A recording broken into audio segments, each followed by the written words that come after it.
Good morning students. कैसे हो आप लोग? लास्ट लेक्चर्स में हमने स्टडी किए थे स्मॉल स्केल मल्टीपाथ मेजरमेंट्स के दो techniques. Last to last lecture में हमने स्टडी किया था डायरेक्ट आरएफ पल्स सिस्टम, और लास्ट लेक्चर में हमने स्टडी किया था स्प्रेड स्पेक्ट्रम स्लाइडिंग कोरिलेटर।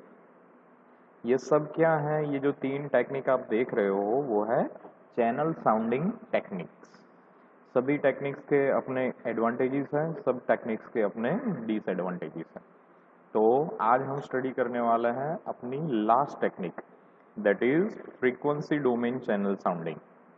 ये दो टेक्निक जो आपने स्टार्टिंग में देखी, they are time domain representation, मतलब कि वो टाइम डोमेन में ऑपरेट होती है। और आज की जो हम टेक्निक देखने वाले हैं वो है फ्रीक्वेंसी डोमेन। ठीक है, फ्रीक्वेंसी डोमेन में आप मेजरमेंट कर पाओगे, उसके बाद अगर आपको टाइम डोमेन में कन्वर्ट करना है then you can do it. Okay, clear? So let's get start. Okay, direct RF pulse देख लिया था हमने। उसका मेन डिसएडवांटेजेस थे इंटरफेरेंस एंड नॉइस। ठीक है, और स्प्रेड स्पेक्ट्रम के क्या थे कि वो रियल टाइम नहीं था। Okay, the time required is very much more. तो ये तीसरी टेक्निक इंट्रोड्यूस हुई है जिसको हम बोलते हैं फ्रीक्वेंसी डोमेन चैनल साउंडिंग। ठीक है, सो let's get start. Frequency domain channel sounding, ये टेक्निक टाइम और फ्रीक्वेंसी के ड्यूअल रिलेशन पे काम करती है। बाद में जाके ये टेक्निक बहुत ही पॉपुलर हुई फॉर इंडोर वायरलेस कम्युनिकेशन। बहुत सारे ऐसे कंस्ट्रेंट हैं which will force us not to separate the transmitter and receiver too much, so that we will measure the channel impulse response in a frequency domain। और बाद में inverse Fourier transform, जो IFT आप बोलते हो, उसको करके टाइम डोमेन में हम उसको फ्रीक्वेंसी डोमेन को टाइम डोमेन में ट्रांसफर करेंगे। ठीक है, मतलब कि यहाँ पे जो भी काम होगा वो फ्रीक्वेंसी डोमेन पे ही होगा। ठीक है, मेजरमेंट जो होगा वो फ्रीक्वेंसी डोमेन में होगा। After that by applying IFT you can convert it in a time domain.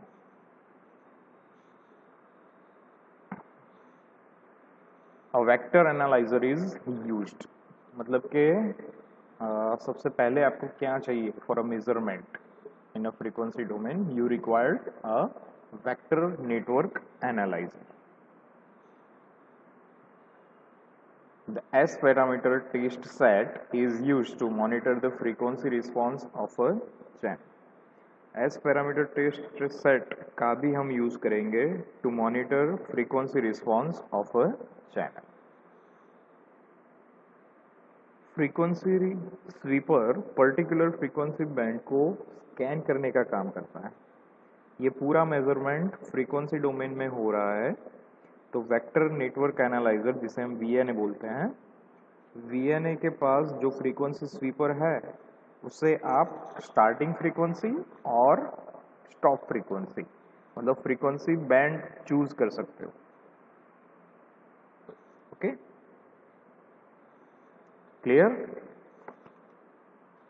तो पहले आपको फ्रीक्वेंसी स्वीपर को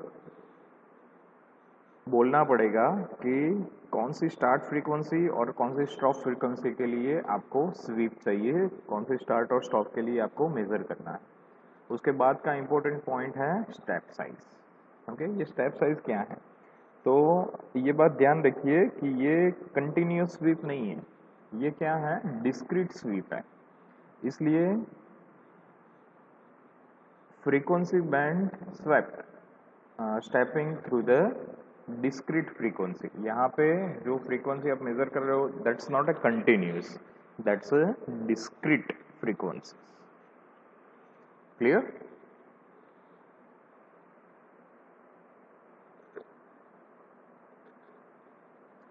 Now we have frequency domain channel sounding technique block diagram. Okay, जैसे आपको यहाँ पे स्क्रीन पे दिख रहा है ब्लॉक डायग्राम। मेन जो हमारा ब्लॉक है वो है vector network analyzer with swift frequency oscillator. ये जो आपको जो ब्लॉक दिख रहा है that is our main block. यहाँ पे आप start frequency, stop frequency set कर पाओगे। उसके बाद आपके पास एस पैरामीटर टेस्ट सेट है यहाँ पे under the VNA। Okay, you have S parameter test set कि जो TX एंड RX दोनों से कनेक्टिविटी रखता है। ठीक है, इसका क्या मतलब है कि एस पैरामीटर के साथ ट्रांसमीटर और रिसीवर दोनों कनेक्टेड है। ठीक है, और इससे मतलब कि TX and RX are connected to VNA via S parameter test set. You can see that. Okay, TX and RX VNA के साथ कनेक्टेड होने ही चाहिए, तभी हम S21 मेजरमेंट कर पाएंगे। ओके, S21 मेजरमेंट, जो ये S21 ओमेगा आपको दिख रहा है दैट इज S21 मेजरमेंट। अभी ये S21 मेजरमेंट है क्या? What do you mean by this S21? तो S21 ओमेगा एक ट्रांसफॉर्म फंक्शन है, ट्रांसफर फंक्शन है। H ओमेगा क्या चीज है? तो H omega is equal to Y omega upon X omega. अगर ये हमारे पास है तो हम कॉम्प्लेक्स मेजरमेंट कर सकते हैं और उसका इनवर्स फूरियर ट्रांसफॉर्म करने के बाद हमें चैनल इंपल्स रिस्पॉन्स भी मिलेगा। आपको TX और RX को सिंक करना बहुत ही जरूरी है। ठीक है, ये जो आपने TX और RX यूज किए हैं उनको सिंक करना बहुत ही जरूरी है। उसके लिए आपको TX का लोकेशन फिक्स करना पड़ेगा। सबसे पहले हम क्या करेंगे, TX का लोकेशन फिक्स करेंगे और VNA को TX के बहुत ही पास रखना पड़ेगा, क्योंकि VNA का काम क्या है? It's a network analyser. तो ये जो ट्रांसमीटर है तो उसमें उसके जो डेटा ट्रांसमिट होगा, जो फ्रीक्वेंसीज, तो उसको मेजर करने के लिए VNA बहुत ही पास होना चाहिए TX से। Next, you required a longer cable कि जो रिसीवर को VNA के साथ कनेक्ट करें। लेकिन यहाँ पे RX और VNA का जो डिस्टेंस है that is quite long, that's why you required a long connecting cable. Okay, TX और VNA ये दोनों अगर एक साथ बाजू बाजू में कनेक्टेड है दैट्स ओके, शॉर्ट केबल से भी आप कनेक्ट कर सकते हो। लेकिन जो ये RX और VNA वो लॉन्गर डिस्टेंस पे होता है। ओके, और बाद में जब हम कैलकुलेशन करेंगे तो ये केबल का लॉसेस और जो कनेक्टर्स यूज होते हैं उनके भी लॉसेस हमें कंसीडर करने पड़ेंगे। ठीक है, क्लियरली ये system is not a real time in terms of giving you a channel impulse response directly। ये भी लास्ट जो हमारा टेक्निक था उसके जैसे ही आपको डायरेक्टली एक साथ आपको नहीं दे देगा रियल टाइम में सब कुछ डेटा मेजर करके। तो आपको क्या करना पड़ेगा, बहुत सारे मेजरमेंट करने पड़ेंगे। उसके बाद IFT करने के बाद आपको चैनल इंपल्स रिस्पॉन्स मिलेगा। ओके, IFT यानी कि IDFT मतलब यहाँ पे आप क्या करोगे, डिफरेंट लोकेशन पे। ओके, TX का आपने लोकेशन फिक्स कर दिया, TX VNA उसके पास है मतलब ये भी फिक्स हो गया। रिसीवर का आप अलग अलग डिस्टेंस पे अलग अलग रीडिंग्स लोगे और तब जाके सब रीडिंग्स को आप क्या करोगे, इनवर्स डीएफटी प्रोसेसर से, मतलब वो फ्रीक्वेंसी डोमेन को आप कन्वर्ट करोगे टाइम डोमेन, तब जाके आपका ओरिजिनल चैनल रिस्पॉन्स आपको जो चाहिए वो आपको मिलेगा। ठीक है, समझ में आया सबको? ओके। अगर प्रैक्टिकली देखा जाए तो सपोज मुझे एक रूम में स्मॉल स्केल फीडिंग मेजर करना है, तो मुझे सबसे पहले टीएक्स का एक सर्टेन लोकेशन फिक्स करना पड़ेगा ट्रांसमीटर का। ठीक है, जनरली ये चैनल साउंडिंग टेक्निक है जो जनरली यूज होती है for a indoor measurement. It is not used for outdoor. Generally small scaling के लिए हम स्मॉल स्केल मेजरमेंट देख रहे हैं, तो generally it is used for a small room, okay, not more than 100 meters. Okay, so indoor के लिए ये बेस्ट टेक्निक है। तो क्या करता है, सबसे पहले मुझे एक रूम में ट्रांसमीटर को पहले फिक्स करना पड़ेगा, ट्रांसमीटर का लोकेशन फिक्स करना पड़ेगा। After that I will move receiver around over a grid. So we first make a grid on the floor. Okay, receiver को एक ग्रिड मतलब मार्क, ओके, एक लोकेशन पे मार्क करके मुझे एक मेजरमेंट करना पड़ेगा। ठीक है, after that keep the receiver at the grid location 1। उसके बाद पूरे स्वीप को किसी दूसरे ग्रिड लोकेशन पे ले जाएंगे कि जो 16 पॉइंट स्टेप होगा from the start of frequency to the end of frequency. Okay, एक दूसरा लोकेशन लेंगे कि जहाँ पे लोकेशन 2 हम डिसाइड कर पाए। ओके, और लोकेशन 2 को हम ऐसे डिसाइड करेंगे कि जो 1600 पॉइंट्स डिफरेंशिएटेड हो from the start frequency and stop frequency. Okay, once we do this entire stepping from the frequency start band to frequency stop band, उसके बाद हमें नए रिसीवर के लोकेशन पे जाना है और ये प्रोसेस रिपीट करनी है। ऐसे मल्टीपल मेजरमेंट के बाद आईएफटी करेंगे तो हमें एग्जैक्ट चैनल इंपल्स रिस्पांस मिल जाएगा। ठीक है, समझ में आया? मतलब कि ट्रांसमीटर और वीएनए को फिक्स रखना है, रिसीवर को अलग अलग लोकेशन पे जाके रीडिंग लेने हैं। जैसे ही आपको पूरे रीडिंग मिल जाते हैं, you will convert it in a time domain. So this is a main fundamental of this frequency domain channel sounding. Clear? Now let's move towards next slide. The number and spacing of frequency steps impact the time resolution of impulse response measurement. Frequency step का number और spacing की impact बहुत ही ज़्यादा रहती है impulse response के measurement पे। ये जो आप इम्पल्स रिस्पॉन्स मेजर कर रहे हो उस पर सबसे ज़्यादा इम्पैक्ट किसकी रहती है? फ्रीक्वेंसी स्टेप्स की। और frequency steps are generally depends on a frequency steps numbers and spacing between that steps. Okay, the response is converted to its time domain by using inverse discrete time Fourier transform. Okay, क्या करेगा ये? Time domain में हमने जैसे आगे देखा कि frequency domain में आप अलग अलग तरीके से मेजरमेंट तो कर रहे हो, लेकिन वो एग्जैक्ट चैनल रिस्पॉन्स के हिसाब से कन्वर्ट कैसे होगा? If you are passing through the time domain, IDFT करोगे तो ही।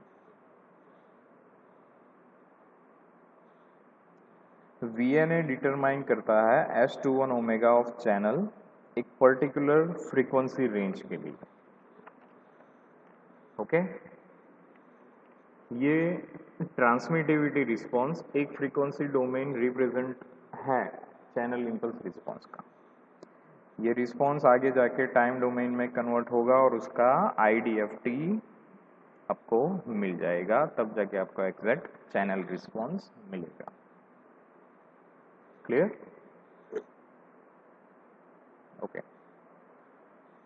तो ये जो एक फ्रीक्वेंसी डोमेन हमने एनालिसिस किया कि जिसमें हम क्या कर रहे हैं, जनरली अलग अलग रिसीवर के लोकेशन के हिसाब से अलग अलग फ्रीक्वेंसी डोमेन रीडिंग्स ले रहे हैं। वो रीडिंग को हम क्या कर रहे हैं, एक चैनल पे प्लॉट कर रहे हैं। वो चैनल को हम कन्वर्ट कर रहे हैं, उसका IDFT करने के बाद उसको हम टाइम डोमेन में रिप्रेजेंट कर रहे हैं। और टाइम डोमेन में रिप्रेजेंट करने के बाद हमें मालूम पड़ेगा कि भाई हमारा एग्जैक्ट चैनल का रिस्पॉन्स कैसा है। ठीक है, लेकिन ये टेक्निक के बहुत सारे डिसएडवांटेज भी हैं। ओके, कौन से हैं वो disadvantage? One by one we can study. Okay, first disadvantage is system requires careful calibration. ये सिस्टम को बहुत ही ज़्यादा केयरफुल कैलिब्रेशन चाहिए। What do you mean by that? क्या मतलब है इसका? तो जब आप मेजरमेंट कर रहे होते हो तो सिस्टम में लॉन्ग केबल का यूज़ होता है TX और RX से कनेक्ट करने के लिए। हमने जैसे बताया था आपको कि जनरली TX और VNA का डिस्टेंस बहुत ही कम होता है, लेकिन VNA और RX का डिस्टेंस थोड़ा लंबा होता है। You required a long connecting cable to connect VNA and RX। ठीक है, तो ये जो केबल है वो तो यूज़ होता है, उसके अलावा हमारे पास हमें ये सिस्टम में बहुत सारे कनेक्टर्स भी लगते हैं। ओके, तो ये कनेक्टर के लॉसेस, केबल के लॉसेस सबको कंसिडर करना बहुत ही ज़रूरी है। Okay, that's why careful calibration is necessary. समझ में आया कि अगर आप ये सब लॉसेस कंसिडर नहीं करोगे तो आपको जो चैनल एक्सपेक्टेड आपका चैनल रिस्पॉन्स है वो नहीं मिल पाएगा। ओके, उसकी जगह पे आपको नॉन कैलिब्रेटेड मिलेगा। Second thing, system required hardwired synchronization between transmitter and receiver. जैसे हमने आगे देखा था कि इस टेक्निक में TX and RX both are connected to VNA, which means maximum distance between the TX and RX is limited, so that you cannot use this for outdoor measurement. So practically it is for indoor measurement. So practically it is for indoor measurement. क्योंकि यहाँ पे क्या है, transmitter और receiver दोनों का हमें जब कभी भी फ्रीक्वेंसी डोमेन में रीडिंग आप ले रहे हो उससे पहले ट्रांसमीटर और रिसीवर का सिंक्रोनाइजेशन होना बहुत ही ज़रूरी है। अगर ये सिंक्रोनाइजेशन नहीं होगा तो कोई मतलब नहीं रहेगा। अगर मैं ये सिस्टम को फॉर आउटडोर यूज़ करता हूँ तो आउटडोर में क्या होता है, जनरली TX और RX का डिस्टेंस बहुत ज़्यादा रहता है, और TX और RX का डिस्टेंस जब ज़्यादा होगा तो आप एग्जैक्ट कैलिब्रेट नहीं कर पाओगे TX और RX। और अगर आप TX और RX को कैलिब्रेट नहीं कर पाओगे तो आपको आपका जो एग्जैक्ट चैनल रिस्पॉन्स चाहिए वैसा नहीं मिलेगा। So this system is generally applicable for a indoor channel measurement only. Clear? समझ में आया सबको कि ये इंडोर के लिए ही ज़्यादा यूज होता है। Non real time nature of measurement, ये बहुत ही इंपॉर्टेंट पॉइंट है। ये क्या है? नॉन रियल टाइम है। What do you mean bye non real time? इसका मतलब है अगर आपका चैनल टाइम वेराइंग है और many indoor wireless channels are time varying, then channel may change while you are taking the measurement. Okay, मतलब कि आपको क्या करना पड़ेगा, पहले रीडिंग लेने पड़ेंगे फ्रीक्वेंसी डोमेन में, एक प्रोसेस करना पड़ेगा IDFT, उसके बाद आपको चैनल रिस्पॉन्स मिलेगा, वो चेक करना पड़ेगा कि भाई वो अप्रोप्रिएट है या नहीं है। अगर वो अप्रोप्रिएट नहीं है then you have to again repeat the process, मतलब कि आपको फिर से रीडिंग लेने पड़ेंगे, फिर से जाना पड़ेगा, फिर से वापस आओगे, IFT में करो, IDFT करोगे और आपको मिलेगा। ओके, तो ये मतलब जो IDFT कर रहे हो उसको अगर पोस्ट प्रोसेसिंग बोले तो क्या होगा कि हर बार ये प्रोसेस आपको रिपीट करनी पड़ेगी, रियल टाइम एनालिसिस आप नहीं कर सकते। Clear? For the time varying channels, the channel impulse response may change, giving erroneous measurement.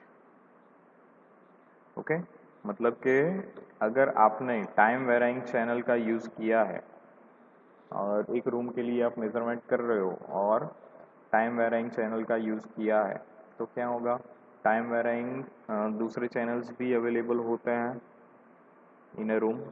तो अगर टाइम डोमेन रिप्रेजेंटेशन करना है तो एक टाइम के लिए एक चैनल रिस्पॉन्स करेगा, लेकिन वही टाइम के लिए दूसरे में आप मेज़र करने जाओगे तो चैनल विल बी चेंज, और चैनल चेंज हो जाएगी तो it is very unfair. Okay, so that's why frequency domain representation is must. Okay, you can't put it on a directly time varying basis. Okay, so ये है third technique, frequency domain channel sounding. Hopefully आप लोगों को समझ में आ गया होगा main ये टेक्निक क्या है, क्यों यूज़ होती है। ठीक है, तो अगर कोई भी क्वेरी हो तो कभी भी आप पूछ सकते हो। आगे के जो दो टेक्निक हमने देखी थी, डायरेक्ट RF और स्लाइडिंग कोरिलेटर, वो दोनों क्या थी, time domain channel sounding techniques थी, और ये जो हमने आज पढ़ी वो है frequency domain channel sounding technique. Clear? Next lecture में हम पढ़ने वाले हैं different type of small scale fadings. ये जो हम देख रहे हैं वो क्या है, how can you measure parameters of small scale multipath measurement. Clear? Okay, so if you have any query you can ask me anytime. Okay, thank you for this lecture. Thank you.